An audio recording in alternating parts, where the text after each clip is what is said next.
Hi, this is Wolf again from Wolf-Tek. This is the second video showing you how to create snow on your sim using the Wolf-Tek weather system. So the first video I showed you how to set up the clouds and get the height right using the little height adjuster. Using the actual system once we're set up is just as easy. You can see the control panel here on the right hand side. We have some indicators showing the level of snow that we have and an icon here for the cycle, which I'll show you in a second. So easy enough, just click it, it's menu driven, and we'll start some light snow. Now just to point out that we can still see the traces of the clouds up here that we resed earlier. As soon as we start the system for the first time, it will make those invisible, so don't worry too much that they don't look very cloud-like. So we're going to turn that on. Gives us a warning that it takes up to 30 seconds for the weather changes to reach ground level because they're falling down from where they're resing up at the clouds. This is to give you on slopes and from distant shots a real sort of sense of there being a depth to the snowfall. This is why we had to put it at 20 meters, because it reses up at the cloud level and then it disappears just below the ground level when you've got it just right.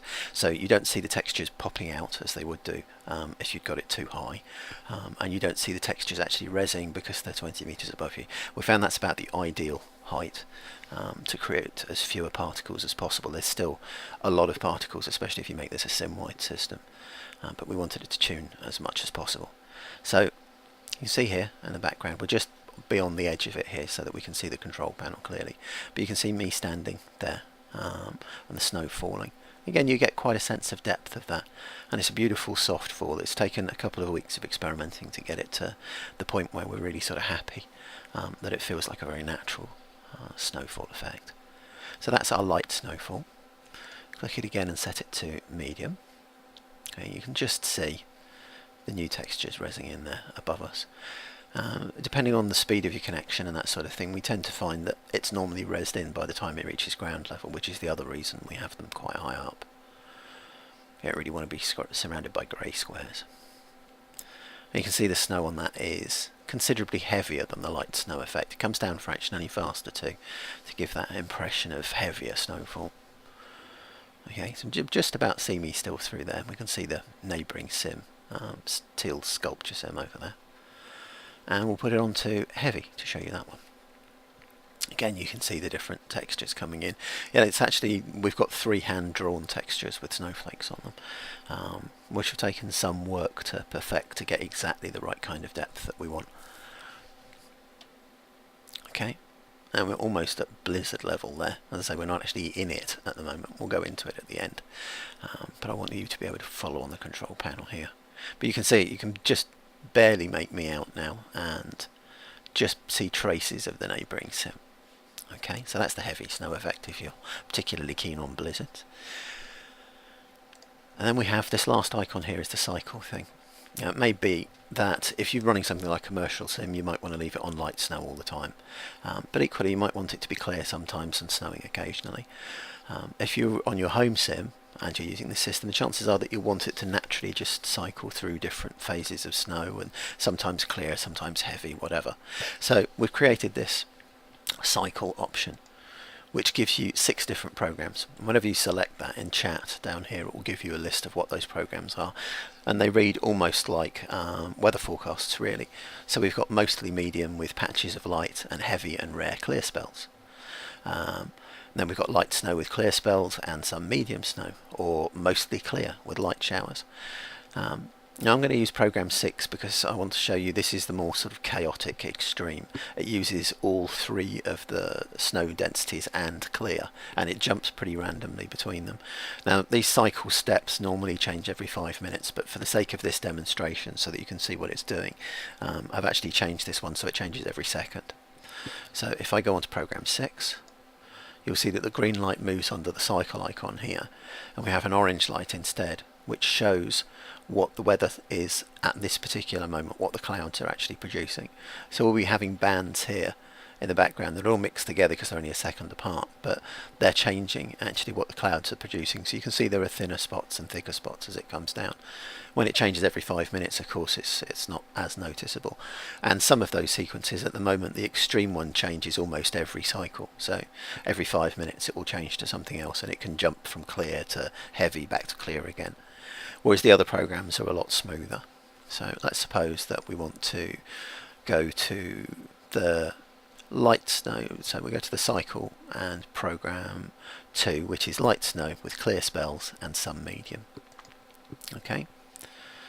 So we'll switch to that, and we can see, rather than watching the snow fall because it's changing so fast, you can actually see that it's flickering for the most part between sort of the 1 and the clear, and occasionally it goes up into the 2 there.